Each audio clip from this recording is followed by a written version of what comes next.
Dios hoy, primer libro de Samuel, profeta Samuel, capítulo 30. Vamos a ir del verso 3 al verso 10 y luego saltamos y vamos del verso 18 al verso 20. Padre, que esta palabra toque nuestras vidas hoy. Ilústranos, háblanos a través de esta palabra, Señor.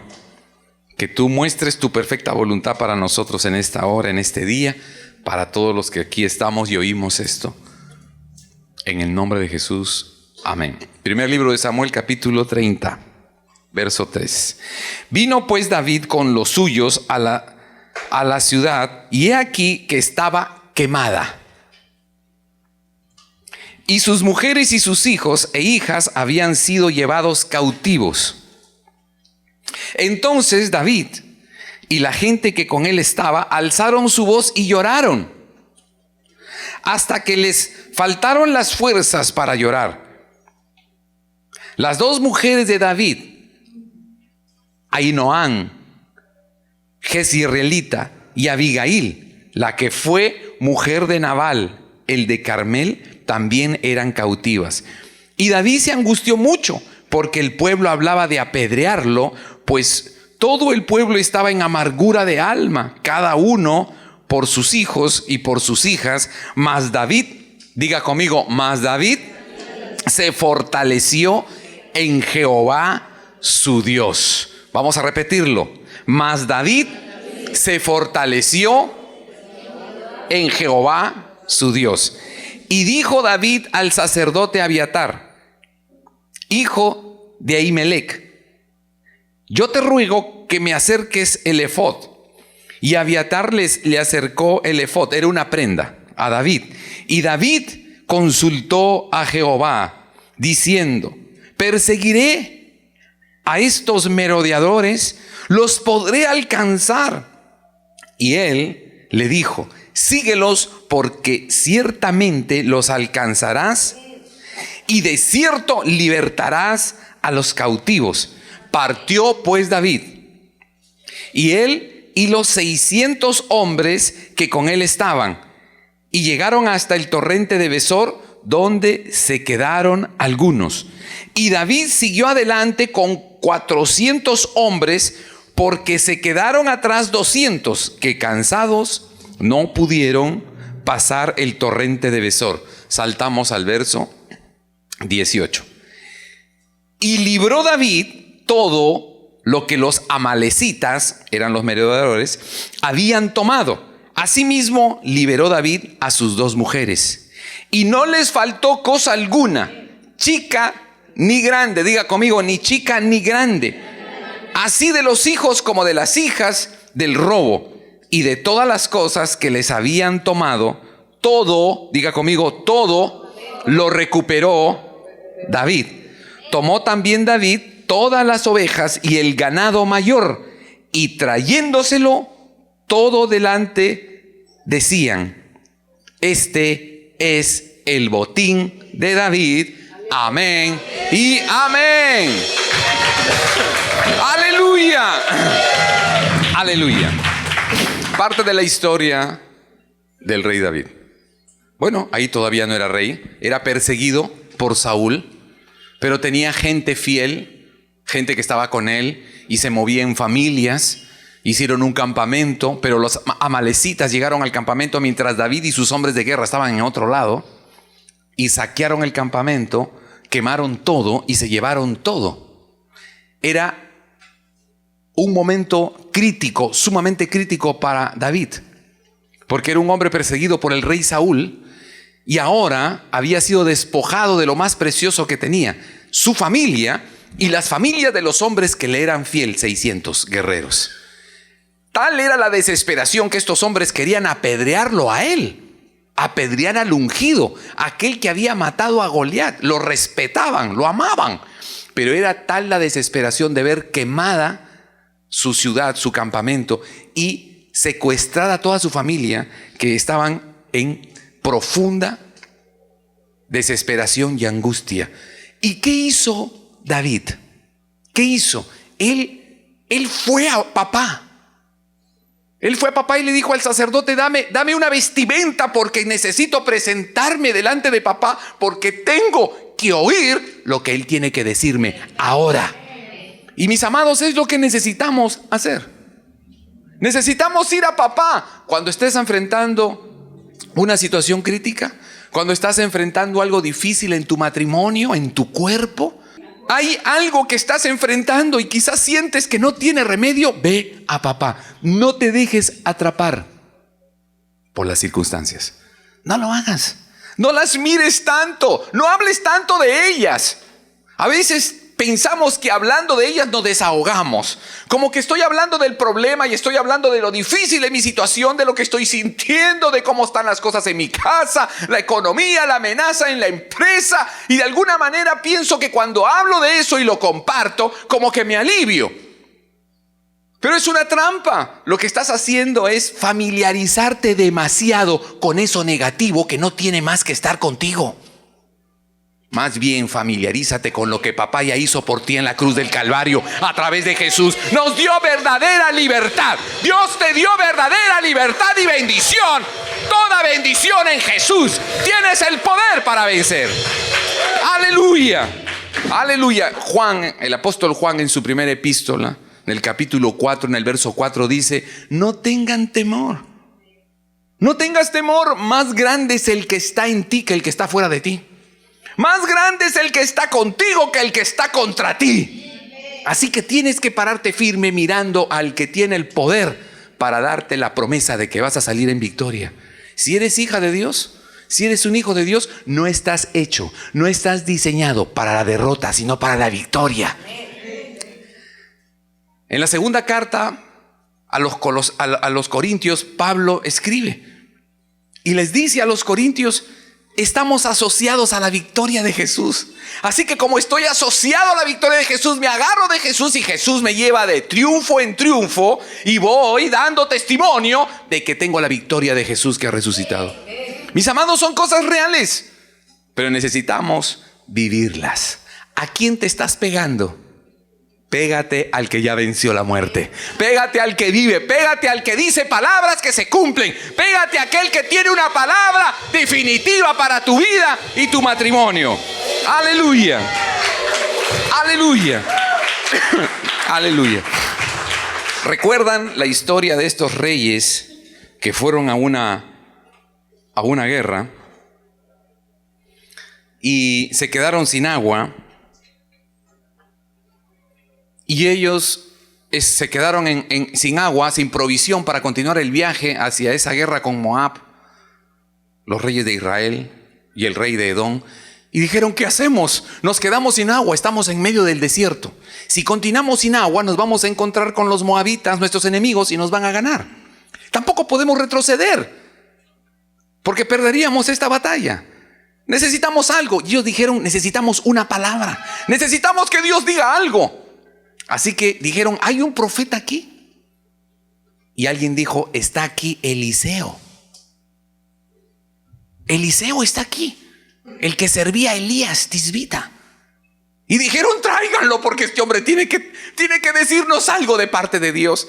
Y entonces Eliseo habló con papá y papá dio una palabra. Ahí está, en Segunda de Reyes capítulo 3, verso 16. Y dijo así Jehová, haced estanques en este lugar. Era un desierto. Porque así ha dicho Jehová, no veréis viento, no veréis lluvia, pero este valle, estos estanques serán llenos de agua. Y beberéis vosotros y vuestros animales y vuestros ganados. Así ha dicho el Señor. No verás viento, no verás lluvia, pero estos estanques Dios los va a llenar. Dios va a proveer para ti. Necesitas una palabra. Aleluya. Así que no nos podemos quedar mirando las circunstancias. Vamos a buscar a papá. No sé por lo que tú estés pasando, pero no importa tanto eso. Lo importante es que tengas un corazón que quiere buscar a papá. Buscadme y viviréis, dice el Señor. Búscame y yo te hablaré. Y hablaré palabras que van a cambiar tus circunstancias. Primera de Crónicas capítulo 16. Dice ahí Buscad a Jehová y su poder. Buscad continuamente su rostro. Acordaos de las maravillas que ha hecho, de sus prodigios y de los juicios de su boca. Busca al Señor y acuérdate que cuando Dios habla, se cumple. Cuando Dios habla, se cumple. Dile: Señor, lo que quiero es que tú hables, porque en cuanto tú hayas hablado, así se va a hacer. Dios habló y se cumplió. Aleluya. Aleluya. Y creo que es algo vital que tengamos esta instrucción. Tú y yo necesitamos, antes de conectarnos al problema, necesitamos conectarnos con el cielo. Diga conmigo: antes de conectarme con el asunto que estoy enfrentando, me voy a conectar con papá. Papá tiene una palabra para mí. Él tiene una palabra, y diga conmigo: la palabra de Dios va a ser suficiente para mí. Hay una historia que habla sobre esto en el Nuevo Testamento. Lucas capítulo 5, verso 5. ¿Recuerdan? Los apóstoles, bueno, no eran apóstoles todavía. Ellos habían estado pescando, estos hombres de pesca. Simón y sus amigos habían estado pescando, pero no pescaron nada aquella noche. Así que en la madrugada no tenían ni para el desayuno. Y Jesús irrumpió esa mañana cuando ellos ya lavaban sus redes porque ya definitivamente ya no vamos a volver al mar. No hay pesca. Y Jesús irrumpe esa madrugada en el campamento de ellos y se sube a la barca y empieza a enseñarles las cosas del reino de Dios. Y luego le dice: Simón Pedro, boga mar adentro. Y Simón habrá dicho: ¿pero para qué vamos a mar adentro? En el mar no hay peces hoy no hay peces. Pero ellos le hicieron caso al maestro y bogaron mar adentro, fueron de nuevo al mar adentro, al lago Galilea. Y el Señor le dijo: tira la red. Y él dijo: Señor, no hay peces. Nosotros hemos tirado esa red toda la noche. Pero Señor, por tu palabra, Señor, por lo que tú estás diciendo, por lo que tú nos estás diciendo ahorita, aquí mismo, lo vamos a hacer. Y ustedes ya saben cuál es el fin de la historia. Tiraron la red porque oyeron una palabra para ese momento. Quizás hace 2 minutos, quizás hace 4 horas, quizás hace 5 horas no habían allí peces, pero ahora Dios te está dando una palabra, y si tú la crees y actúas conforme a esa palabra, vas a tener una pesca milagrosa. Vas a tener mucho de Dios, mucho de lo que Dios quiere darte. Aleluya. Aleluya. Y estos hombres sacaron tantos peces que no se la creían. No podían sacar las redes y las sacaban llenas. Tuvieron que llamar a una barca que había por allí para decirles: vengan, vengan, porque es demasiado pez. Son demasiados peces para esta barca, se va a hundir. Y tuvieron que darle peces a otra barca. Una palabra cambia la condición de tus circunstancias. Escúcheme bien esto, porque fue lo que el Espíritu Santo me dijo. Dile a la iglesia una palabra mía, una palabra de Dios que tú busques de corazón, una palabra que llegue a ti. Cambia tu condición, porque no es la palabra de un hombre. No es la palabra de un poderoso, es la palabra de tu Padre Celestial. Es la palabra de Dios que viene para causar un efecto maravilloso en tu vida que solo Él puede hacer. No habían peces, pero Simón, todavía no era Pedro, le dijo: por lo que tú estás diciendo, porque tú estás hablando, porque tú nos estás dando una instrucción ahora, yo voy a tirar esa red. Y fue una de las pescas milagrosas que vivieron estos hombres. Y sabes, Dios va a hablarte. Si tú lo quieres oír, Dios te va a hablar. Porque si tú eres su hija, Dios te va a hablar, porque es tu padre. Si tú eres su hijo, Dios te va a hablar. Pero vamos a tener que hacer algo, como hizo Pedro, porque tú lo dices. Porque tú lo dices, yo lo voy a hacer. Pero a mí me parece que no. Van a haber cosas y ocasiones en tu vida en que tú vas a sentir que Dios te da una instrucción, Dios te da una palabra, pero a ti no te parece. Pedro era un profesional de la pesca, era pescador de profesión. Jesús era hijo de un carpintero, así que sabía más de carpintería que de pesca. Pero era la unción, era la presencia de Dios en Jesús, diciéndole a esos hombres, tira la red. Y sabes, cuando Dios te habla y tú sabes que Dios te habla, tú puedes sentir aquí, no estoy de acuerdo, no me parece. La verdad es que yo sé, yo entiendo, yo siento, a mí me parece que no. Si Pedro hubiera hecho eso, Pedro le hubiera dicho, mira maestro, tú realmente nos enseñas las cosas de papá Dios. Tú eres un ungido, pero el que sabe de pesca es este pecho. No hay peces y no voy a mojar de nuevo mi red porque ya la lavé. Así que no la tiro. Si no la tiras, nunca verás esa pesca milagrosa. Pero Pedro se postergó. Diga conmigo, postergarse es la clave. No me importa lo que yo diga, no me importa lo que yo piense, no me importa lo que yo siento, no me importa mi experiencia. Si papá ha puesto una palabra aquí, definitivo. Es más, quiero que la ponga, porque por encima de lo que yo diga, lo voy a hacer, porque sé que Él no falla y me ama. Y eso es algo que tenemos que aprender. Ve a papá, pero no para que te diga algo que te acomoda. Ve a papá para que Él te diga lo que es definitivo para ti. Y si lo atrapas y lo pones por obra y ejecutas lo que Él te dice, créeme que vas a tener de sobra. Vas a tener de sobra. Dios te va a dar para que bendigas a muchos. Aleluya. Aleluya. ¿Recuerdan otra historia? Mateo capítulo 8, verso 8. El siervo del centurión, ¿verdad? ¿Recuerdan? Este centurión, que era un romano, o sea, era un hombre pagano, era un romano, era un idólatra, pero era un hombre que simpatizaba con los judíos. Y creo que él ya le había cogido hasta respeto y cariño a Jesús. Por eso cuando el siervo del centurión estaba por morir, este centurión se fue a buscar a Jesús. Se fue a buscarlo, tengo un problema. Se está muriendo mi siervo. Era alguien que seguramente el centurión quería. De repente era un romano o un extranjero, pero no quería que se muriera. Así que acudió al Señor. Y fue y le dijo, Señor, se está muriendo mi siervo, por favor, sálvalo. Y Jesús le dijo, listo, vamos. Y él le dijo, no, Señor. No es necesario de que tú vengas a mi casa. Yo no soy digno, soy un soldado romano, soy un pagano, soy un idólatra, pero yo creo en tu poder. No soy digno de que vengas a mi casa. Solo di la palabra. Solo di algo, Señor. Dilo, dilo, dilo. Solo quiero oírlo y sabré que está hecho. Wow. Jesús dijo, qué fe la de este hombre. No la he visto en Judea. Wow. ¿Cómo es que tú solamente esperas que yo te dé la palabra? ¿Esperas que yo te hable y el asunto estará listo para ti? Sí, Señor. Y el Señor le dijo que se haga como tú crees.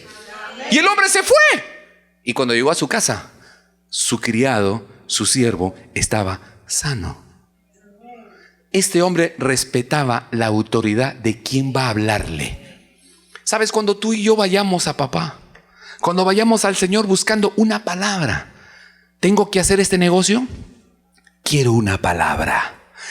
Voy a casarme, estoy ennoviado, voy a hacer un viaje, quiero hacer esta inversión, voy a hacer esta compra, implica un riesgo, voy a tener que endeudarme, estoy haciendo cambios, me cambiaré de empresa, estoy en un asunto metido en mi matrimonio y en la familia. Quiero una palabra. Pero cuando tú y yo vayamos a buscar esa palabra, vayamos como lo hizo el centurión. Yo respeto al hombre que me va a dar esa palabra.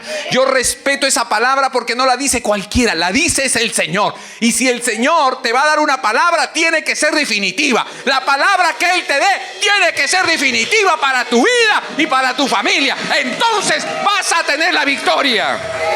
Aleluya. Aleluya.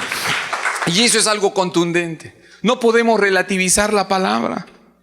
Entonces, si la palabra que Dios me ha dado me incomoda, o me compromete, o me expone, o me obliga a sincerarme, o es una palabra que de alguna manera me está llamando a un cambio, como esposo, como esposa, Si la palabra de Dios está llegando a mi corazón y me está cuestionando y me está pidiendo arrepentimiento genuino, me está pidiendo que yo me entregue, entonces esa palabra me está causando cierto fastidio y decido no tomarla y no actúo de acuerdo a esa palabra por fe. Pierdo el poder, pierdo la oportunidad de una bendición. Pero si tú respetas esa palabra, porque viene del cielo para ti, porque tú la estás buscando y la pones por obra, porque actúas, recibes la palabra y por fe te mueves, entonces recibes el milagro. El centurión se fue a su casa, se fue a verificar, pero él tenía tanta fe que decía: debo ir más rápido a mi casa porque ya se sanó. Ya está sano. Cuando Dios te da una palabra y tú estás anhelando que ya sea el día que se cumpla, es porque tienes respeto por quien la dijo. Es porque tienes fe por encima de tu corazonada, por encima de tu cultura, de tu experiencia. Y entonces esa palabra produce un fruto. Diga conmigo: la palabra de Dios produce un fruto. El profeta Isaías, en el capítulo 55, en el verso 11, dice: así será mi palabra que sale de mi boca, dice el Señor. No volverá a mí vacía, sino que hará lo que yo quiero y será prosperada en aquello para la cual la envié. ¿Qué está diciendo el profeta? Está diciendo: la palabra de Dios es enviada a quien la quiere tomar. Esa palabra tiene poder para cambiar ¿qué? Cualquier cosa. No la dijo un hombre, no la dijo un banquero, no la dijo un Nobel, ni un PhD, ni un magíster, ni un bilingüe. No la dijo un triunfador, un inventor, no la dijo alguien que fue a la luna, no. La está diciendo el Señor del cielo y de la tierra, el que prevalece sobre el tiempo. Él está hablando. Esa palabra tiene poder y cambia las cosas. Dice la Escritura: mi palabra no viene vacía. Cuando yo envío mi palabra, esa palabra que es tomada por alguien que tiene fe y la pone en práctica, esa palabra produce cambios, frutos, consecuencias. No regresará vacía. Esa palabra tiene poder y a donde llegue va a causar efecto. Por eso es un tesoro que tú y yo tengamos comunión con el Espíritu Santo, que tengamos comunión con papá, que tú y yo nos podamos arrodillar en cualquier hora del día, de preferencia en la madrugada, que tú vayas a un lugar tranquilo de tu casa o de tu habitación y estés allí y le digas: Señor, vengo a buscarte, quiero una palabra. Pon esa palabra aquí en mi espíritu y sabré que esa palabra nunca regresará vacía a ti, Señor. Va a producir algo en mí, un cambio en mi corazón, una sanidad en mi cuerpo. Como vemos acá los testimonios, personas que escuchan la palabra, les llega una palabra y lo toman y ¡pum! ¡Wow! Ocurrió un acontecimiento. ¿Qué pasó? La palabra que recibiste causó un efecto maravilloso de amor y de poder, de sanidad y liberación en tu vida, porque tú la atrapaste, tú la querías. Y cuando tú y yo las buscamos, esa palabra maravillosa va a producir unos efectos increíbles, maravillosos. Jesús le dijo a sus discípulos en Marcos capítulo 11, verso 22, yo se los leo, dice: confíen en Dios, confía en Él. Confía en Él, confía en lo que Él puede decirte, confía en papá. Jesús les dijo: tened fe en Dios, confía en Él. Lo que Él te diga va a pasar. Si tú lo tomas, si tú lo honras y lo respetas, créeme que las cosas que están viniendo por ti, para ti, son tremendas. La palabra de Dios, eso es lo que siento en mi espíritu. La palabra de Dios causa cambios donde es recibida. Si tú recibes palabra en tu hogar, orando con tu familia, con tu esposa, con tus hijos, si tú recibes una palabra en ese altar familiar, créeme que ha llegado la dicha a tu casa. Esa palabra va a producir algo grandioso en ese hogar. Necesitas moverte con esa palabra y atesorarla, decirle: papito, tú has hablado en esta casa, tú has hablado en este altar. Esa palabra no regresará vacía, va a producir cosas maravillosas en tu vida. Estés pasando por lo que estés pasando, buscadme y viviréis, dice el Señor. Amós, buscadme y viviréis, a través del profeta Amós. Es tiempo de buscar al Señor. Es tiempo de ir en guerra. Es tiempo de guerrear en oración y decirle: Señor, no me voy a mover hasta que no me des una palabra. Y con esa palabra yo sabré que tengo la victoria. Con esa palabra yo sabré que aunque no vea señales, voy a ver las aguas suficientes para mi vida. Aleluya. Gracias, Señor. Vamos a adorarle en este día. Levanta tu voz y pídelo en este día. Dile: Señor, yo quiero esa conexión con el cielo. Señor, dame la unción para conectarme contigo y desconectarme de las circunstancias cotidianas. Señor, yo renuncio al afán. Yo renuncio a cargarme, a estar pensando en el problema, en el reto, en lo que me carga, en lo que me distrae. Señor, dame la unción. Voy a oírte hablar, Señor, y sé que todo va a estar bien. Voy a venir a ti. Voy a venir a ti. Pídelo ahora, pídelo, porque hay cosas que nos distraen. Hay cosas que nos están distrayendo e intimidando. Pero si tú le pides hoy, levanta tu voz, Él te va a dar esa unción. Él te va a dar el poder para que no te dejes subyugar por las circunstancias. No importa la que sea, Él ya venció en la cruz del Calvario. Así que puedes confiar. Ten fe en Dios y Él hará contigo. Él hará contigo misericordia. Gracias, Señor. Padre, te damos gracias. Gracias, Señor, porque tú esperas que vayamos a ti por esa palabra. Voy a ir por esa palabra. Gracias, Padre, en el nombre de Jesús.